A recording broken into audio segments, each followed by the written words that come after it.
Here is a story about someone who does something that many of us would love to have done this week, but didn't. She travels to see family for a special occasion. Which means there is also in this story someone else who gets to do another happy thing, to welcome family into her home for a special occasion. Hugging is involved. Who would have thought till now that hugging is miraculous? But look at them, embracing, laughing, crying, having great conversation, having a meal together. Anybody jealous? Just a little? The truth is, they really needed this, especially the younger one, whose name is Mary. Her mind has been spinning. In her brain is burning the image of the face of an impossible angel giving impossible news, and who would believe Mary when she told it? She'd given her consent to the angel's word, but she couldn't be pregnant, but now she is. And that means trouble for her. Even more, though, is the question of what this would all really mean, especially for the future, for all her plans had been blown away. What do I do with all of this? Wondrous news and wreckage, wondrous wreckage. What do I do? I'll go tell Elizabeth. Our friend Ken Miedema wrote a song about this story that has those words for its very title. Mary sings these words.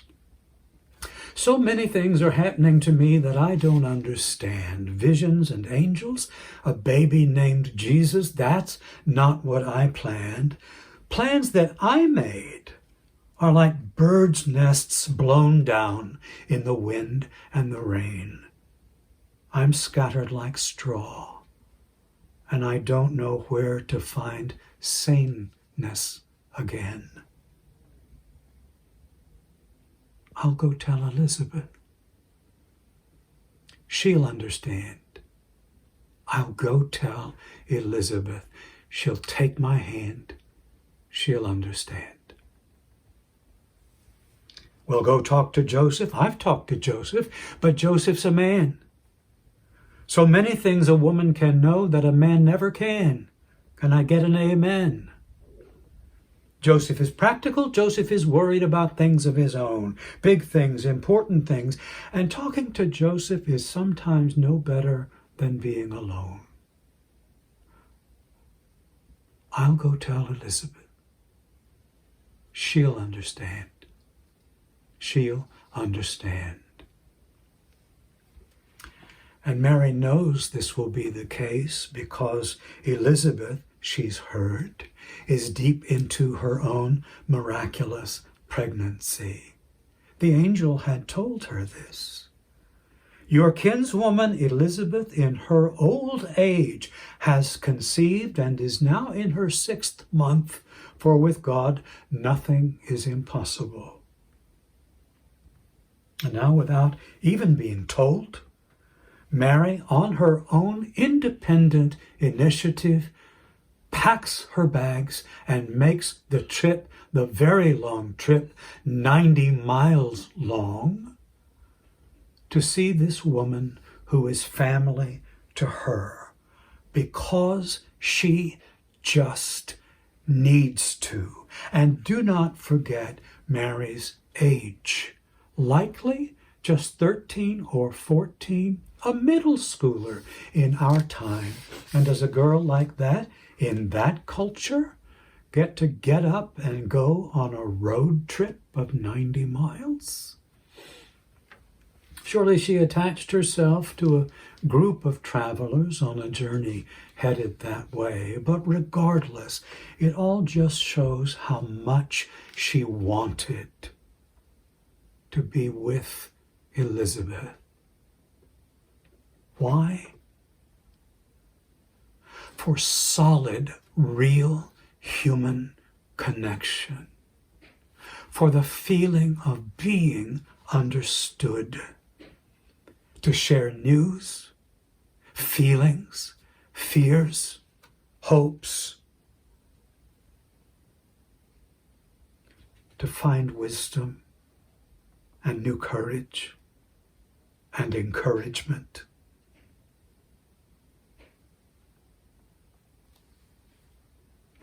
Maybe also to share some or all of this herself with Elizabeth, who surely was in need of some of it herself. And so Mary makes the long journey and arrives and calls out a greeting, and Elizabeth comes running to receive her. They make quite a pair. A post-menopausal woman and a teenage girl, both of them impossibly pregnant, the older one swollen in her third trimester, the younger one not showing quite yet. Noticeably is the absence of men. Men are not wanted in this scene. A new age is dawning, and it's happening where just two women are leaning toward each other, confiding. Each one favored, blessed, chosen, filled with the Spirit and filled with power and exultant with praise of what God is doing for the whole wide world now through them. Through the centuries, artists have sculpted and painted this scene countless times, trying to convey the power of it in so many different ways. As many of you know, Stacy and I, two summers ago, got to take sabbatical time and spend some of it studying how the gospel has been presented in the visual arts. One thing that caught our eye over and over again was the visitation of Mary and Elizabeth, depicted in many, many ways. If you were part of our community last Advent, you may remember that on each of those 4 Sundays, Stacy and I selected one classic image of the Annunciation and preached our sermon in relation to it. This year we do the same with the Visitation, letting these images do part of the preaching. This is the Visitation depicted by the Italian artist Giotto, painted around the year 1305. It's part of the magnificent Scrovegni Chapel in Padua, a chapel which Giotto and his collaborators filled with frescoes lining the walls side by side and from ceiling to floor. We saw this chapel on my birthday, best birthday ever. By the year 1300, Giotto was famous for his mastery of a new style of painting that, unlike medieval Gothic Byzantine painting, portrayed human figures now not as flat, but as much more realistic, looking three-dimensional, and more emotionally expressive. His portrayal of the Visitation puts that style to wonderful use. There are 5 women. 2 have made the journey with Mary, even on her way to find much needed new companionship. Mary wanted friends to help her get there. Behind Elizabeth is another woman looking on, the trace of a smile on her lips. It appears that she's pregnant too. So new life is bursting out all over the place. And the straight up thinness of those columns of the portico behind them accents how filled out with life the women are. And look, they're all outside. The text says Mary entered the house, but most paintings of the Visitation place it outdoors, showing Elizabeth's eagerness to receive Mary. The journey toward embrace is not made, after all, by just one. Each party moves toward it. It's the initiative of the one that inspires the steps of the other. Elizabeth leans forward toward Mary, and her back is bent. Is it partly the stoop of old age? Or is she bowing? Or is it to get a better, closer, upward look into Mary's eyes? One thing that's not visible to us here is that this image in the chapel stands directly beneath the painting of the Annunciation, and the slope of Elizabeth's body is exactly the same as the slope of the angel's wings. Elizabeth's welcoming of her guests makes her Mary's second angel. Now look at their embrace.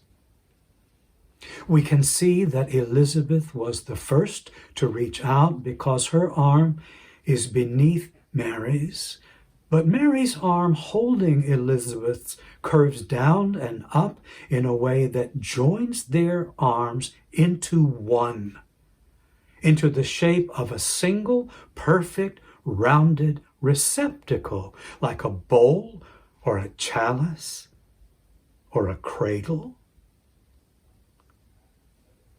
These two women's joining together will be able to hold whatever the Spirit will give them. And now will you look at Elizabeth's face? What a smile that is, framed by her great wrinkles. She is so happy to welcome this young woman who came all this way in need of her, and she's overjoyed at what God is doing in the life of her loved one, as well as in her own life. And her eyes are searching into Mary's eyes, wanting to read everything that's in them, to know and to love. Mary's eyes are studious and deeply absorbing Elizabeth's gift to her. In this exchange of glances, there is something holy. But though it was Mary who started it all by making the journey, it is Elizabeth who stands at the center of the painting. The geometric center of the fresco is Elizabeth's face. She's the one who was needed, the one journeyed toward, and the one who's approaching and bowing, and whose arms and eyes and delighted smile are embodiments of what it means to receive another, to receive and embrace God's gift in the other, the Christ in the other, as you've also received God's gift in the Christ in you.